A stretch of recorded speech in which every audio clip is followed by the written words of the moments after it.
할렐루야. 오늘도 말씀으로 하루를 시작하는 여러분을 사랑하고 축복합니다. 말씀 붙드시고 생명의 삶을 사시기 바랍니다. 오늘 말씀은 마가복음 4장 35절에서 41절, 우리 신약성경 58페이지, 9페이지에 있습니다. 마가복음 4장 35절에서 41절 교독하도록 하겠습니다. 그날 저물 때 제자들에게 이르시되 우리가 저편으로 건너가자 하시니 그들이 무리를 떠나 예수를 배에 계신 그대로 모시고 가매 다른 배들도 함께 하더니 큰 광풍이 일어나며 물결이 배에 부딪혀 들어와 배에 가득하게 되었더라. 예수께서는 고물에서 베개를 베고 주무시더니 제자들이 깨우며 이르되 선생님이여 우리가 죽게 되었 것을 돌보지 아니하시나이까 하니 예수께서 깨어 바람을 꾸짖으시며 바다더러 이르시되 잠잠하라 고요하라 하시니 바람이 그치고 아주 잔잔하여지더라. 이에 제자들에게 이르시되 어찌하여 이르되 무서워하느냐 너희가 어찌 믿음이 없느냐 하시니 같이 읽겠습니다. 그들이 심히 두려워하여 서로 말하되 그가 누구에게 바람과 바다도 존중하지 않았더냐. 아멘. 네, 우리가 생명의 삶을 따라서 쭉 가고 있는데요. 때때로 시편만 계속하니까 시편에 갇히는 것 같아요. 그래서 가끔씩 이렇게 예수님이 나오는 본문도 좀 하면 좋을 것 같다, 이런 생각해서 오늘 말씀 좀 보기를 원합니다. 마가복음 4장 35절 너무나 잘 아는 말씀인데요. 그 유명한 제자들이 배를 타고 가다가 이제 폭풍우를 만나는, 그래서 겁 안 죽게 된 그런 말씀인 것이죠.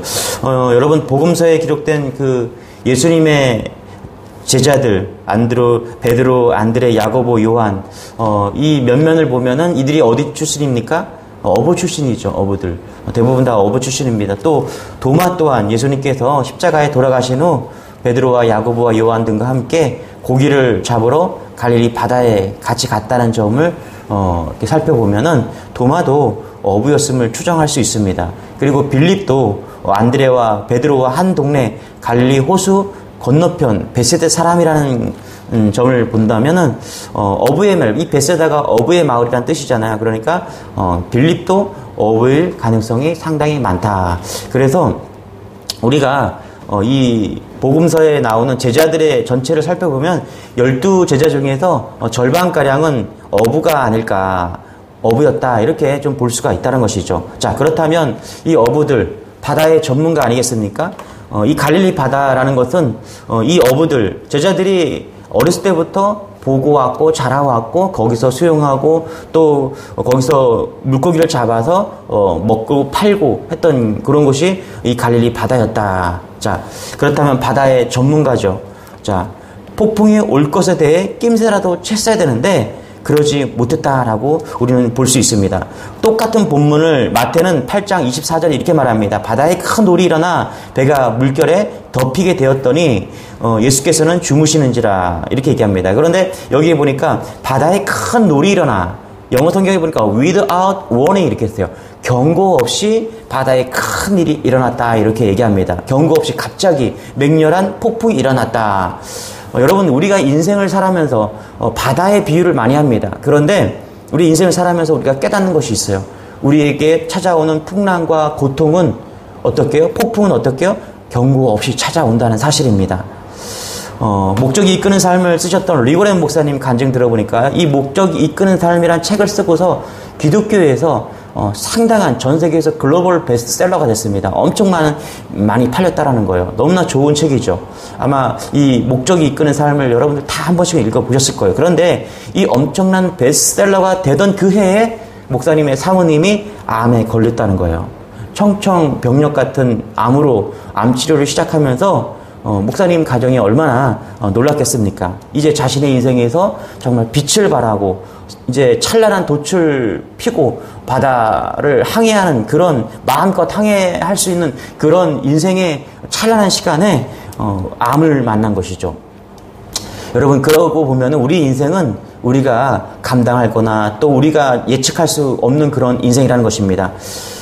방금 전까지 너무나 고요하고 평화로웠던 인생인데 폭풍이 몰아칩니다. 가장 믿고 사랑했던 사람이 내 곁을 떠나가기도 하고요. 정말 이런 망할 수 없어라고 생각했던 이 사업이 망해버리거나 영화나 드라마에나 나올 법한 그런 이야기들이 폭풍 속에서 폭풍이 찾아온다는 것입니다. 이게 인생이다. 오늘 저는 마가복음 4장 이 35절을 폭풍 속에서 만난 이 제자들이 만난 폭풍을 보면서 이게 인생에서 폭풍을 만나는 그런 모습을 그릴 수가 있다는 것입니다.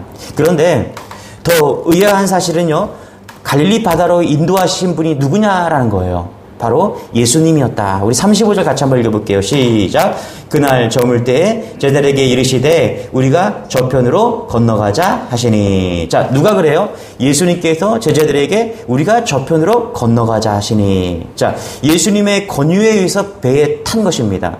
여러분, 예수님이 가라는 곳으로 가면요, 또 순종의 삶을 살아면 어떻게 돼요? 인생이 풀려야 되겠죠. 그러지 않습니까? 여러분, 내가 예수님을 믿었다, 내가 교회를 다닌다, 그러면 인생이 잘 풀려야 되는데, 놀라운 것은 뭐냐면 예수님이 가라고 해서 순종해서 갔는데도 불구하고 폭풍을 만났다라는 사실입니다.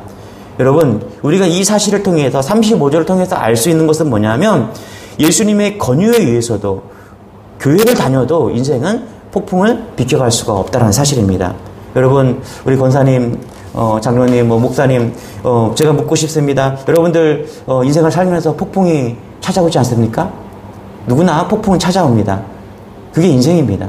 예수를 잘 믿어도 찾아오고요. 예수님께 순종하고, 따라다녀도 폭풍을 찾아온다는 사실입니다. 그러므로 여러분, 우리 예수 믿으면서 이제 얼마 믿지 않은 성도님들, 여러분 기억하시기 바랍니다. 예수를 잘 믿어도 폭풍은 찾아온다는 것입니다.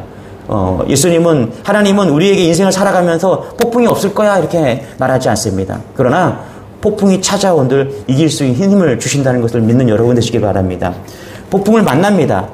주님, 왜 폭풍을 만났습니까? 우리가 폭풍을 만났을 때 우리가 물어야 된다는 거예요. 왜요? 왜 폭풍이 찾아왔습니까? 왜 코로나가 찾아왔습니까?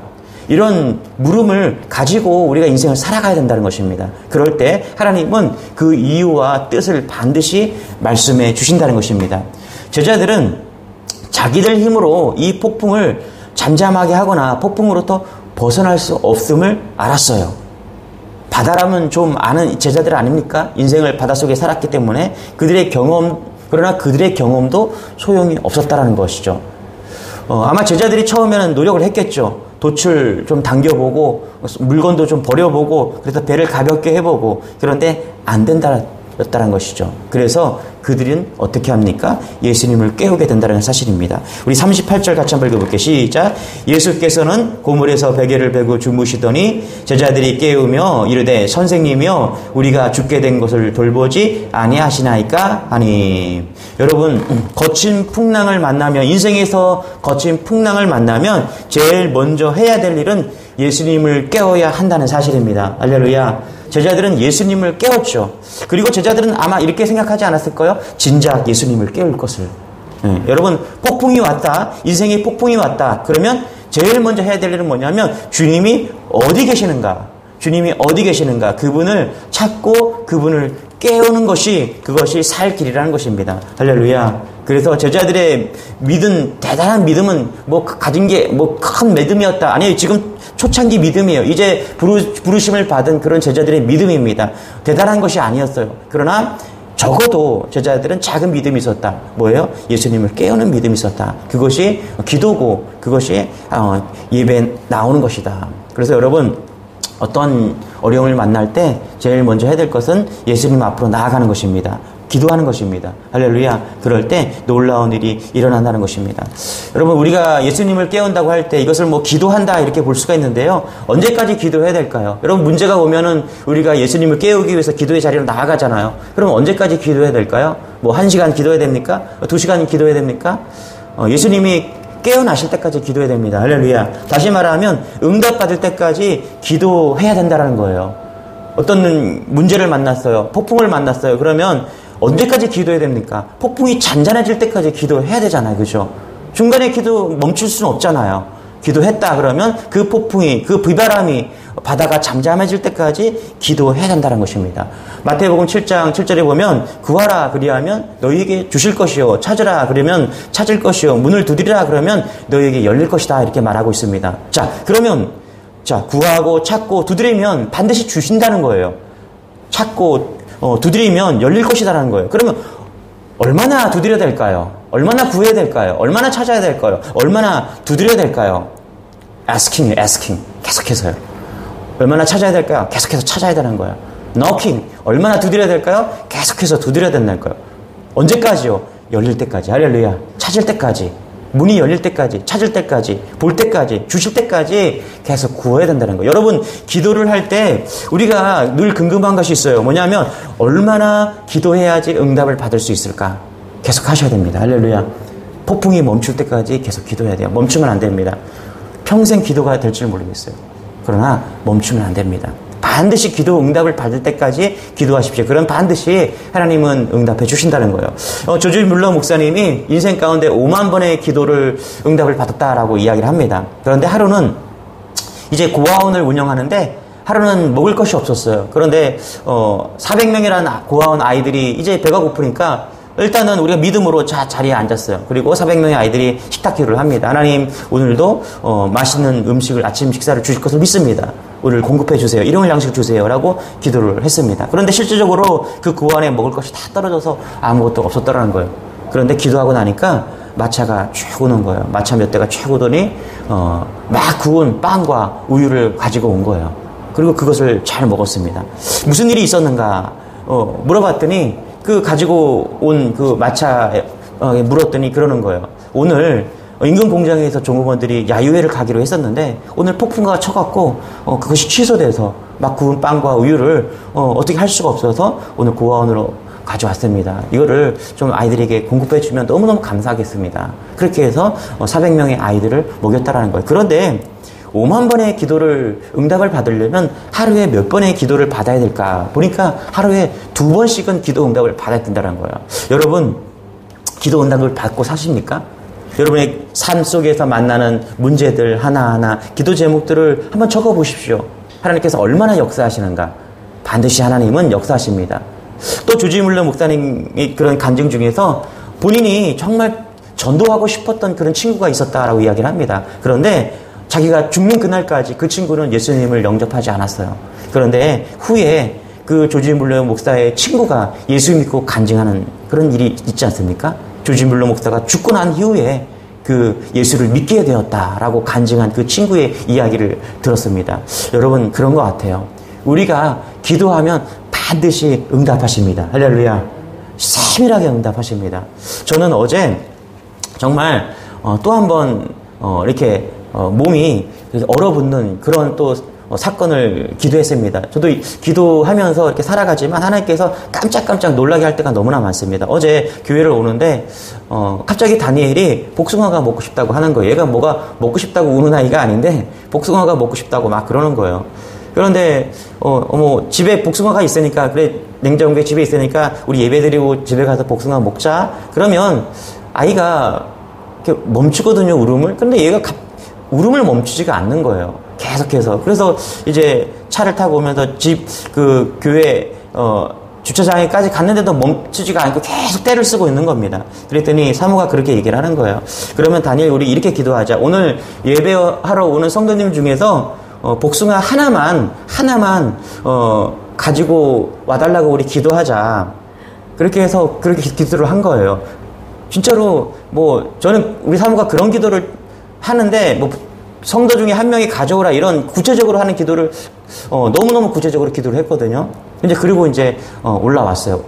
눈물 훌쩍훌쩍 하면서 이제 다니엘이 올라왔는데 놀라운 것은 뭐냐면 한 집사님이 다니엘에게 그 비닐봉지에 복숭아, 아주 실한 복숭아예요. 엄청 큰 복숭아예요. 저희 집에 있는 거에 제가 이렇게 비교해 보니까 한 2배 반이 되더라고요. 그 실한 복숭아를 비닐봉지에 싸서 주는 거예요. 자, 여러분, 수박 한 개는 이해되죠? 수박 한 덩어리는 이해되잖아요. 우리 보통 그렇게 하잖아요. 복숭아 한 박스는 이해가 그렇게 돼요. 포도 작은 한 박스는 우린 그렇게 얘기합니다. 그런데 복숭아 하나를 주는 사람은 많지 않아요.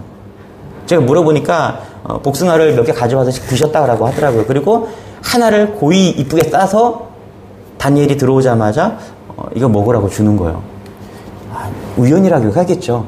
그렇죠? 여러분, 우연이라고 생각하시겠죠. 제가 지난주에 우연과 마침을 여러분 이해할 수 있다면, 우연과 마침이 해석된다면 그게 믿음이라고 이야기했잖아요.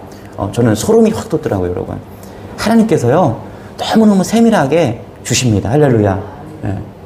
그냥 복숭아 한 박스라면 저는 이해했을 텐데 복숭아 하나예요. 그것도 너무 실하고 너무 귀하게 집사님이 딱 해서 아이에게 주는 것을 보면서 하나님이 저를 깨닫게 하시는 거예요. 내가 너에게 언제건 기도 안 들어준 거 있니? 분명히 보여주고 있다라는 거예요. 살면서 이런 일들이 얼마나 많은지 모릅니다. 여러분, 하나님을 믿으면서 신앙생활 하시기 바랍니다. 그리고 기도의 역사를 믿고 나아가시기 바랍니다. 하나님께서는 우리를 실망시키지 않고 아주 작은 기도까지, 세밀한 음성까지 다 들으시고 응답하신다는 사실을 믿는 여러분 되시길 바랍니다. 사실 기도에 대한 간증들을 하자면 참 많습니다. 이번 주도 저는 간증할 것들이 참 많지만 어제 그 작은 그것이 소름이 돋을 때까지 돋도록 저를 깨닫게 하시는 그 하나님을 보면서 야, 정말 나의 세밀한 음성까지 다 들으시는 분이시구나. 여러분이 하는 기도를 하나님께서 반드시 들으시고 응답하신다는 사실을 믿는 여러분 되시길 바랍니다. 우리가 인생의 폭풍을 만날 때 주님을 찾으면 주님이 어디 계신지 모를 때가 있어요. 그래서 시편 기자도 이런 고백을 했습니다. 시편 44편 23절에 주여 깨소서 어찌하여 주무시나이까 일어나시고 우리를 영원히 버리지 마소서. 설마 하나님이 진짜 주무시겠습니까, 여러분? 예수님께서는 오늘 고물에서 주무시다 일어나셔서 말씀하십니다. 39절 같이 한번 읽어볼게요. 시작. 예수께서 깨어 바람을 꾸짖으시며 바다더러 이르시되 잠잠하라 고요하라 하시니 바람이 그치고 아주 잔잔하여 지더라. 예수님께서 주무셨는지는 알 수 없지만 깨어서 일어나셔서 뭐라고요? 꾸짖으시며 바다를 잠잠하게 하였다, 이렇게 얘기합니다. 이 말씀 보면 저는 좀 이상해요, 여러분. 예수님이 일어나셔서 사실 이상한 말씀을 하고 있는 겁니다. 여러분, 예수님이 제자들에게 일어나셔서 이렇게 말해야 돼요. 자, 바람이 지금 북쪽에서 불어옵니다. 자, 바람이 북쪽에서 불어오니까 돛을 동쪽으로 향하고 뱃머리를 45도로 해서 우리 모두 힘을 합쳐서 밧줄을 당깁시다. 그래야 폭풍을 견딜 수 있어요. 이겨낼 수 있어요. 자, 이런 식으로 말씀을 하셔야 돼요. 그런데 우리는 너무 자연스럽게 이 말씀을 보고 있는 거예요. 예수님이 하는 말씀은 정상이 아닙니다. 자, 이게 무슨 말씀이에요? 이게 믿음의 말씀이라는 겁니다. 할렐루야. 40절에 같이 한번 읽어볼까요? 시작. 이에 제자들에게 이르시되 어찌하여 이렇게 무서워하느냐? 너희가 어찌 믿음이 없느냐? 하시니 예수님께서 북쪽으로 돛을 향하고 뱃머리를 45도로 돌려라 이렇게 말씀하시지 않고 오늘 잠잠하라 라고 말씀하시는 이유는 이 문제를 뭐라고요? 믿음의 문제로 다 보았다는 것입니다. 할렐루야. 예수님은 폭풍을 믿음의 문제로 보고 계시다라는 거예요. 여러분, 우리의 인생을 믿음의 눈으로 바라보시기 바랍니다. 할렐루야. 그럴 때 믿음의 백성은 믿음의 눈으로 인생의 문제를 바라볼 때 그 문제가 풀린다라는 거예요. 주님은 두려워하는 그들을 꾸짖으면서 믿음이 없다라고 말씀하십니다. 마태복음 8장 26절에 보면 동일한 사건인데요. 예수님께서 이르시되 어찌하여 무서워하느냐? 믿음이 작은 자들아. 여러분, 그렇지 않습니까? 우리가 인생을 살아갈 때, 폭풍을 만날 때, 인생의 바다에서 폭풍을 만날 때 우리는 그 폭풍 가운데 두려워하잖아요. 두려워하고 무서워하잖아요. 그런데 믿음의 눈으로 오늘 바라보시기 바랍니다. 우리 인생에서 코로나를 만났을 때, 나의 감당하기 어려움 만났을 때 우리가 두려워하지 마시고 예수를 바라보는 여러분 되시기 바랍니다. 할렐루야. 코로나가 잠잠하고 멈추지 않으니까 어떤 분이 그래요. 코로나 끝나지 않을 것이다. 그리고 두려움도 있습니다. 그게 인생들이에요. 여러분, 전 세계 사람들이 지금 두려움에 다 떨고 있어요. 이 코로나가 멈추지 않는다고. 그런데 여러분, 믿음의 눈으로 주님을 바라보시기 바랍니다. 할렐루야. 하나님은 모든 것을 다스리고 인도하시는 분이세요. 두려워하지 마세요. 코로나 보면서 중국인 이놈들 가만두지 않겠어. 정부가 왜 이렇게 대처를 못하나. 다 어렵죠. 그러나 믿음의 눈을 뜨시고 이 코로나라는 폭풍 속에서, 대재앙 앞에서, 여러분 삶 속에서 폭풍 앞에서 믿음의 눈을 떠서 주님을 바라보시기 바랍니다. 할렐루야. 그 가운데서도 평안이 있고 기쁨이 있고 감사가 있을 수 있습니다. 어떻게요? 주님을 바라볼 때. 할렐루야. 믿음의 눈으로 주님을 바라볼 때 우리 안에 놀라운 역사가 나타난다는 것입니다. 그래서 오늘 말씀 가운데 우리가 깨달아야 될 것이 있어요. 뭐요? 주님, 당신은 누구십니까? 여러분, 주님만이 내 인생의 풍랑을 잠잠케 하실 수 있는 분을 믿으시기 바랍니다. 여러분, 인생을 살아가면서 얼마나 많은 풍랑을 만납니까? 그런데 돈으로, 인간의 힘으로, 관계로 풍랑을 잔잔하게 할 수가 없어요. 오직 주님만이 내 영혼의 평안을 주시는 분임을 믿으시기 바랍니다. 진정한 평안은요, 예수님을 만날 때 주십니다. 돈으로 줄 수 있는 게 아니에요. 여러분이 돈을 많이 벌었다고 해서 여러분의 평안이 올 수가 없습니다. 여러분이 좋은 직장과 좋은 사업체를 가지고 있다고 해서 여러분의 평안할 수가 없어요. 아니에요. 그 경제 재력가들에게 물었더니 다들 불안해 하더라고요.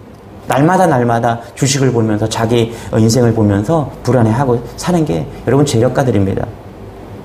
폭풍 가운데 당혹스러운 한 장면을 발견합니다. 우리 37절 38절 볼게요. 시작. 큰 광풍이 일어나며 물결이 배에 부딪혀 들어와 배에 가득하게 되었더라. 38절 시작. 예수께서는 고문에서 베개를 베고 주무시더니. 그쵸? 예. 저는 여기 보면은 가장 당혹스러운 장면이 뭐냐 하면 이 38절이라고 생각합니다. 예수께서는 고물에서 베개를 베고 주무시더니. 여러분, 예수님이 폭풍 가운데 주무시고 계시다라는 거예요. 아니, 예수님을 따랐던 내가 폭풍을 만나면 예수님이 해결해 주셔야 되는 거 아닙니까? 그래서 예수님이 벌떡 일어나서 걱정 마, 내가 책임져 줄게. 그런데 그게 아니고 뭐라고 그래요? 주무시고 계셨다. 폭풍 속에서 주무신다. 폭풍 속에서도 평안함이 있다.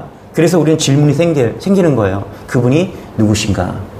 폭풍 속에서 평안할 수 있는 저 사람이 누군가? 그렇죠? 그분이 누군가? 우리는 이런 질문이 생기는 겁니다. 여러분, 폭풍을 만나면요, 허둥대고 어떻게 해야 될지 분주하고 정신없는 게 우리입니다. 그게 인간이에요. 그런데 폭풍 속에서도 평안할 수 있는 분이 계시다. 그분이 예수 그리스도다. 여러분, 예수 그리스도를 만나는 은혜가 있기를 소망합니다. 로버트 루이스 스티븐스라는 영국의 소설가가 있는데요. 그가 이제 소설을 쓰기 위해서 태평양에 배를 탔어요. 그런데 배를 타고 여객선이 이제 사람들이 많이 타고 이제 남태평양을 건너고 있는데 갑자기 폭풍이 몰아친 겁니다. 두려움이 생겼어요. 처음에는 뭐 작은 폭풍이 오니까 뭐 금방 끝나겠지 이렇게 생각했는데 폭풍이 계속 커지고 두려워지는 거예요. 그래서 사람들을 보니까 다 두려움에 떨고 있었습니다. 그래서 이 소설가 스티븐슨이 참다 못해서 갑판으로 올라가서 선장을 좀 만나러 갔습니다. 궁금하니까. 선장이 보면 답이 나오겠죠. 그런데 저쪽에서 선장이 계단을 향해서 걸어오고 있는 거예요. 그런데 그 선장의 얼굴을 보니까 선장의 얼굴이 너무나 평온하다는 거예요. 평온하다 못해서 그 얼굴에 미소를 띠고서 태평스럽게 한 그런 얼굴을 띠고 있었더라는 거예요. 그래서 스티븐슨이 생각한 거예요. 얼굴을 보자마자 그 마음에 불안과 공포가 싹 사라졌다는 겁니다. 그리고 객실로 돌아가서 스티븐슨은 사람들에게 이렇게 이야기합니다. 내가 지금 막 선장의 얼굴을 보았는데 염려가 없겠어요. 여러분, 걱정하지 마세요. 그는 태평합니다. 우리 선장은 태평합니다. 모든 선실에 있는 사람들이 얼굴에 안도감이 스면서 평안을 찾았다라는 것이죠. 여러분, 그래요. 우리 주님은요, 어떠한 폭풍 속에서 평안하실 수 있는 분이십니다. 사업이 무너져도, 자녀가 원망치 않은 질병이 있어도, 사랑했던 가족이 질병에 걸려도 우리는 그 안에서 평안할 수 있는 사람입니다. 왜 그렇습니까? 예수 그리스도가 우리의 주인 되시기 때문입니다. 할렐루야. 예수 그리스도가 십자가의 은혜가 되시기 때문이에요. 그런 은혜가 우리 안에 있기를 소망합니다. 어디 그뿐입니까? 예수님께서는 39절에 이렇게 이야기하죠. 같이 한번 읽어볼게요. 시작. 예수께서 깨어 바람을 꾸짖으시며 바다더러 이르시되 잠잠하라 고요하라 하시니 바람이 그치고 아주 잔잔하여 지더라. 자, 뭐라고 그래요? 깨어서 일어나시더니 폭풍을 잠잠케 하시는 분이시다라고 지금 이야기하고 있다는 것입니다. 우리는 그렇게 생각하잖아요. 폭풍을 만나면 주님이 기가 막힌 항로를 통해서 폭풍을 신속히 빠져나갈 수 있는 길을 인도해 주신다라고 생각해요. 그렇지 않습니까, 여러분? 우리가 문제를 만나면 하나님, 빨리 이 문제 속에서 빨리 좀 빠져나올 수 있도록 길을 열어주세요. 이렇게 이렇게 기도할 때가 너무나 많습니다. 그런데 여러분, 우리 예수님은요, 뭐라고 하십니까? 온 갈릴리 바다를 다 잠잠케 하신다라고 지금 이야기하고 있어요. 이것은요, 모든 문제의 근본을 다 해결해 주신다는 것입니다. 할렐루야. 여러분, 그런 놀라운 분이 예수 그리스도라는 사실을 여러분 믿는 여러분 되시길 바랍니다. 그래서 36절을 같이 한번 읽어볼게요. 36절 다시 한번 시작. 그들이 무리를 떠나 예수를 배에 계신 그대로 모시고 가매 다른 배들도 함께 하더니, 여기 보니까 배 한 척만 있는 게 아니에요. 예수 제자들이 탄 배도 있고요. 또 예수님이 탄 배도 있고요. 다른 배들도 함께 했다라는 거예요. 여러분 보세요. 우리가 예수를 믿는다는 것과 또 예수님께서는 한 사람의 구원뿐만 아니라 모든 사람을 위해서 이 땅에 오셨다라는 거예요. 이것이 놀라운 사실입니다. 여러분, 예수님은 모든 사람의 구원자 되십니다. 할렐루야. 나를 구원하실 뿐만 아니라 다른 모든 이 땅에 있는 모든 영혼들을 구원하시기 위해 이 땅에 오셨다라는 거예요. 그래서 우리가 해야 될 일이 뭐였어요? 예수님을 만나게 도와줘야 되는 겁니다. 할렐루야. 여러분, 인생을 살아가다 보면 어려운 폭풍을 만납니다. 그럴 때 우리가 해야 될 것, 예수님을 깨우는 여러분 되시기 바랍니다. 예수님을 찾으시기 바랍니다. 그러면 폭풍 가운데서도 반드시 예수님을 응답하시고 우리에게 역사하시는 그 하나님을 믿는 여러분 되시길 축원합니다. 여러분 가운데 폭풍이 찾아왔다. 우리가 죽어라. 예수님을 찾은 여러분 되시길 바랍니다. 그러면 반드시 역사하십니다. 그 역사하시는 예수님을 믿고 오늘도 승리하는 여러분 되시기를 바랍니다. 기도하겠습니다. 하나님 감사합니다. 우리에게 인생을 주셨는데 고난도 주셨습니다. 그러나 또 그것을 해결할 수 있는 믿음도 주셨습니다. 감사합니다. 폭풍을 만난다면, 이제 폭풍의 인생을 속으로 들어간다면, 폭풍 속에 있다면, 하나님 폭풍이 또 다가온다면 그때 우리가 잊지 말아야 될 것은 예수를 찾는 것입니다. 주님의 이름을 부르는 것입니다. 주님께 나아가는 것입니다. 하나님 그런 믿음을 주셔서 인생 가운데 폭풍을 만났을 때 온전히 주님을 찾고 구할 수 있는 그런 믿음을 우리에게 허락하여 주옵소서. 그래서 늘 기도 응답받으며 늘 주님의 역사를 경험하는 그런 삶이 될 수 있도록 우리에게 인도하여 주옵소서. 특별히 오늘 질병의 폭풍을 만난 성도, 마음의 어려운 폭풍을 만난 성도들에게 역사하여 주셔서 성령의 능력으로 일어날 수 있는, 또 바다를 잠잠케 하는 그런 예수를 만날 수 있는 그런 하루가 될 수 있도록 은혜를 더하여 주옵소서. 감사드리며 예수님의 이름으로 기도드리옵나이다. 아멘. 오늘도 말씀 붙드시고 또 주여 한번 외치고 기도하기는 여러분 되시길 바랍니다. 주여.